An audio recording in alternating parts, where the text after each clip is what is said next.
Hey everybody. You know, I get asked a lot by students what my process is when I sit down to play a song. So I thought today what I would do is just play a standard for you. I'm going to play the song Misty in a ballad tempo, and I'm going to go through and just play it. I have no preconceived idea of what I'm going to do. I'm just going to sit down, I'm going to play the song, and then after I'm finished, we're going to talk about some of the techniques that I used and break it down for you. That's coming up next.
All right, so let me break down what I did there. I started off with a 5 chord, and what I love to do when I'm playing a ballad is to start what's called rubato, which just means I'm going to play the melody out of time. So it's nice to kind of set that feeling up by playing a 5 chord. In this case, I played a B flat 7, so I'm in the key of E flat major, which is the standard key of Misty. And I started off on a B flat 7, but I added a flat 9, and I also have the 13th. And the cool thing about this is it looks like a G major chord in my right hand in first inversion. And all I did was arpeggiate that like this.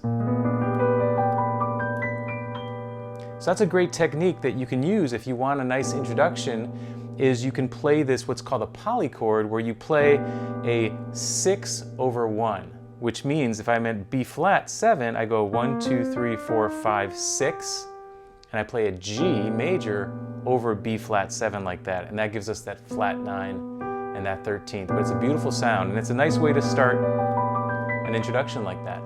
Then I started the melody, but rather than just going 5, 1 like that, I went like this, 2, 5, 1, and played this beautiful voicing called the quintal voicing, which means it's all made up of fifths. Fifth, fifth, then I go up to the minor third here, and I go fifth, fifth. It's beautiful. It's a minor 11, F minor 11 voicing.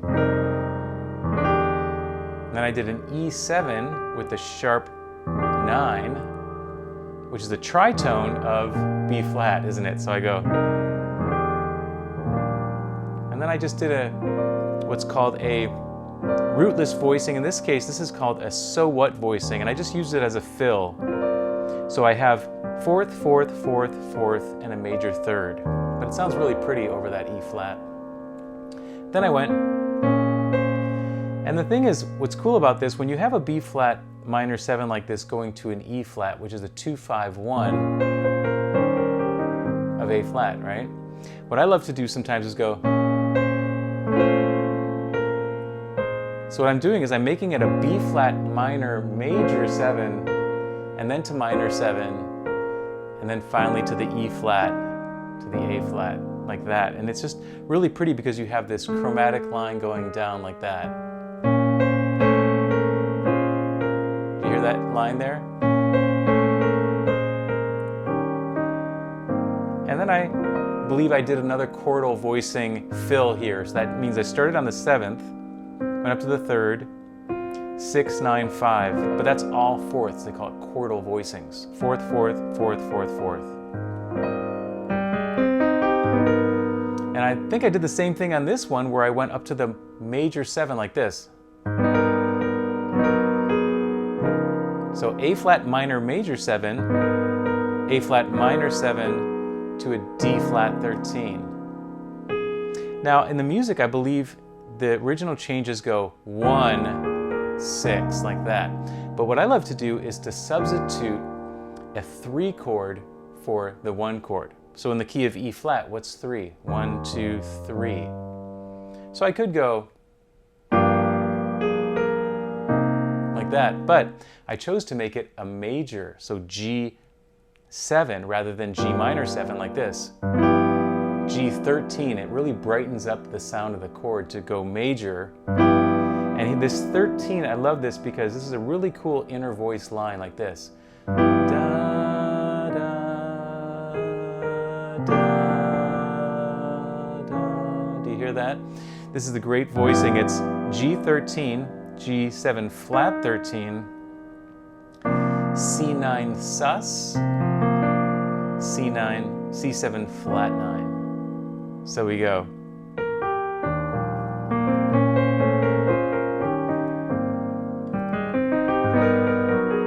So here's our G13, flat 13. Now here, because the melody is actually an E flat, instead of making this a C minor 7, I make it it sounds like a C minor 7 at first, but then I go like this in my left hand. Ooh, now it's a C7 with a sharp 9. Really cool sound. F minor. Now you may have recalled in the original music, it just goes back to the 1 chord and then 6, 2, 5. But I put in a little slick chord there. I don't know if you caught that, but I went like this. Ooh, what is that? Well, in the key of E flat, 1, 2, 3, 4, 5, 6, that's a C major 7. It's a really cool trick. When the melody is the 3rd, okay, of a major chord, like an E flat major chord, you can substitute that with a 6 chord, a major 7 like that. And now the 3rd of E flat becomes the 5th of C major 7. Isn't that beautiful? So I tend to use that a lot. I stole that from Bill Charlap. I love his playing, and he used that in Where or When, a version of that. So you go,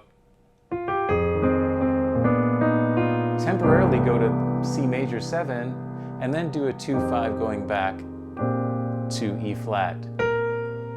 Again, you can start on that F minor 11, but the second time, instead of just playing an E flat major 7, I went like this. Whoa, what is that? It looks like a D major over E flat, but what it is, it's really like an E flat diminished chord with this kind of major 7 sound. It's really angular, but then you can resolve it like this. So you go. Do you hear that? Da, da, and the da, da.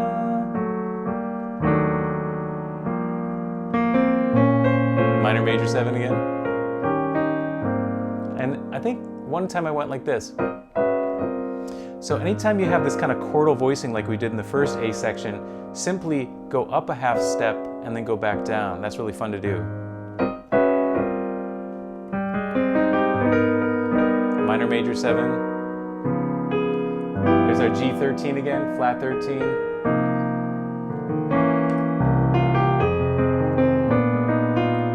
Now here, so this is all rubato. It means all out of time, and I love to do that in ballad, especially when I have an A, song.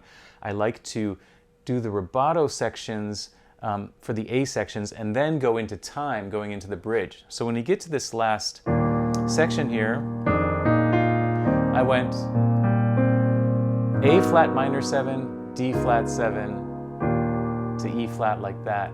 And then I started going into time. And my left hand bass was kind of walking down like this. There's a minor major 7 again, right? Sus. Now here, I love this. I went like this. C major over E flat 7. Because we have the 3rd, the 13th, and the flat 9. That's that 6 over 1, just like we did in the beginning with that G major chord. It's the same thing. And then I harmonized it like this. Ooh, like a B major over E flat. So how does that work? Well, we have the sharp 9 here, and we have the flat 13, and we have the melody. And then we have this beautiful chord, which is an A major over E flat, which is the flat 9 and the sharp 11 and the 7th. So we have this parallel upper structure, C, B, A flat. Let me play that for you in context.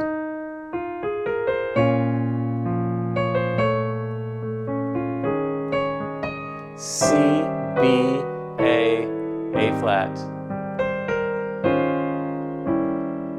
And there, instead of just going and staying on the A flat like that, I like to go to the 5, so I go like this. E flat 13 sus, flat 9, and then back to the A flat. Isn't that nice? And then what I like to do sometimes as well is to change the texture completely, sometimes just play the melody in both hands like this. So for that section, I didn't play any chords, I just played the melody in both hands in octaves. It's that beautiful chord, it's like an A minor 11. And then when I got to the D7, ooh, I added a 13 and also a sharp 11. C minor 9, and on this F7, I also added the 9, the sharp 11, and the 13, which looks like a G7 over F. And then here, instead of just going 2, 5, I did a really slick thing. I don't know if you caught this. I sort of went to another key for a second. I went like this. F minor, F sharp minor, B7, E major 7. Whoa, where'd that come from? That's something that I heard Art Tatum do once. And it's really cool because you're in the key of E flat, but temporarily you go to the key of E major. It's like a little side slip. So we go F minor, F sharp minor 7, B7, E major 7, and then finally to F minor, and then you're back to the beginning. And again, I use that D over E flat, that diminished chord. Minor major 7,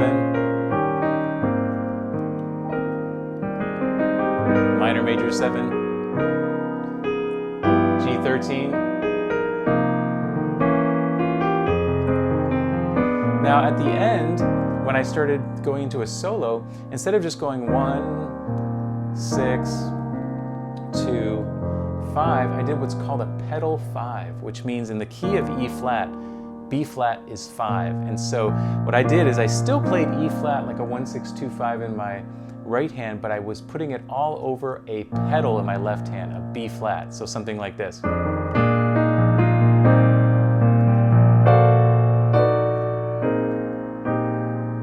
So there I did this kind of like diminished chord, like a E flat kind of diminished chord. And then I went to the 5 chord, and then this is a really cool thing that you can do as well there, is to go B minor 7, E7 to E flat. That's a little, they call that a side slip or a chromatic 2/5.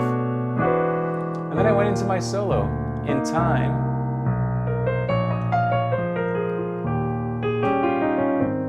And I used a lot of just playing within the key. I didn't go too far outside when I was playing my solo, but I did do some of these kind of altered kinds of sounds where, for example, when I go from the E flat 7 to the A flat major, I started on the sharp 9. They call it the Crimea River lick. So it starts on the sharp 9, flat 9, flat 13, 3, sharp 9, flat 9. And you get to the third of the A flat chord. So you can use those kind of techniques as well, which is really fun. So let me just play the solo section again.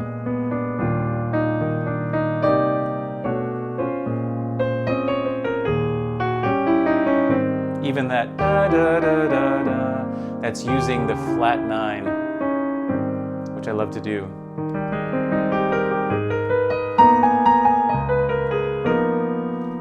So I'm just outlining a lot of these chords, right? On that D flat 7, I like to include the sharp 11. That's called a Lydian dominant scale. You have Lydian, which is a sharp 4, and then a flat 7. And then I love to put in this kind of bluesy,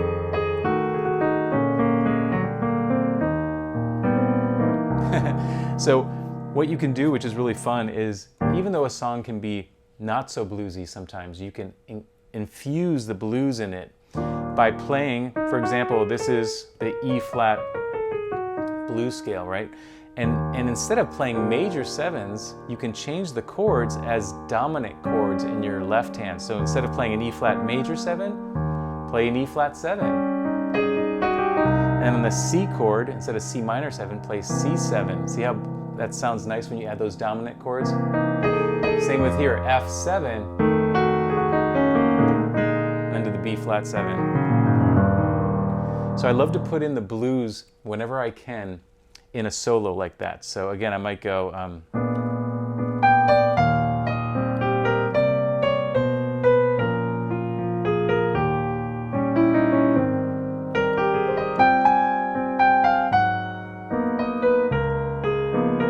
here's the blues.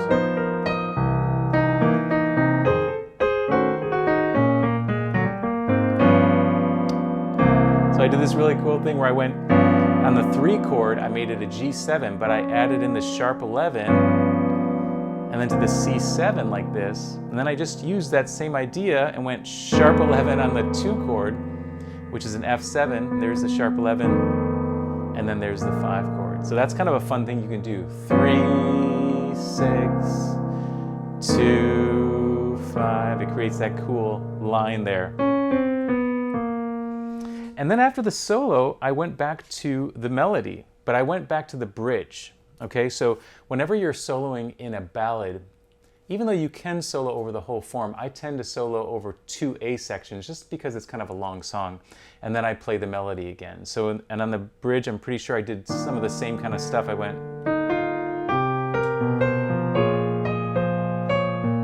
You can always change the melody a little bit. Do you hear that? Da, da, da, da, instead of da, da, da, da. There's the triads again. Now this is really fun. I think I did this the second time. Instead of just going an A flat major 7 like that, whenever the third is in the melody of a major chord, you can sharp the 5. See that? Sharp 5, which creates kind of like a C major over A flat. And then I went da da da. So I went sharp 5, 7, down to the 6. And again, here's the single note lines.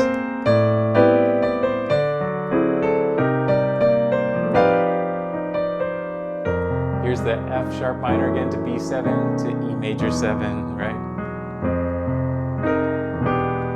There's the diminished chord, resolves. Minor major 7. Chordal. Minor major 7. Dominant 3, flat 13. Dominant. Now here at the end, I wanted to do what's called a turnaround. I didn't want to just end it right there, so I wanted to extend the melody a little bit. So instead of going, I get misty and too much in love, I went.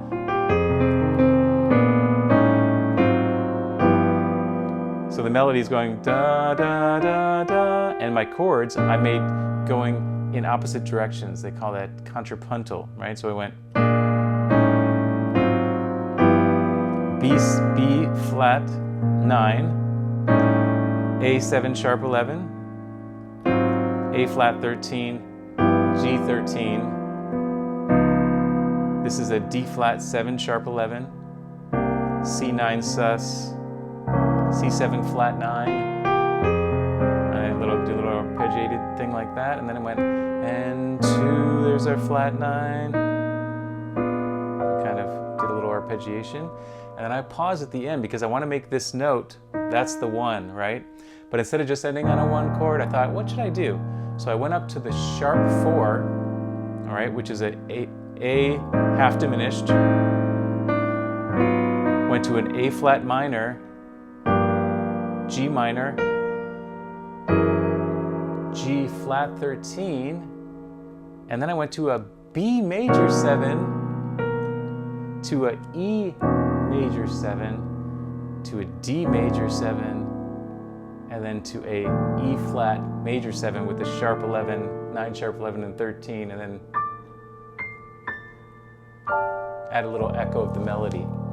So there's a lot in there, and I hope you were able to get some of what I was doing. I was trying to remember everything that I played, but those are some of the techniques that came to mind. And just know that you can use any of those techniques and use them on any song you happen to be working on. But that's what I love about ballads especially, is that it gives you a lot of time to come up with so many different options when you're thinking about chords and substitutions and inner voice movement and the play between playing rubato and in time. So have fun with that. I hope you learned a lot today from my process of just playing a tune and kind of breaking it down for you. I look forward to seeing you on the next Inside the Arrangement real soon. All right, take care everyone. Bye-bye. Hey, thanks for watching, and if you enjoyed the lesson, please let me know in the comments. Also, be sure to check out pianowithjonny.com. We have over 1,000 step-by-step lessons for all playing levels where you'll learn your favorite songs, styles, and how to improvise at the piano. Thanks for watching, and I'll see you in the next one.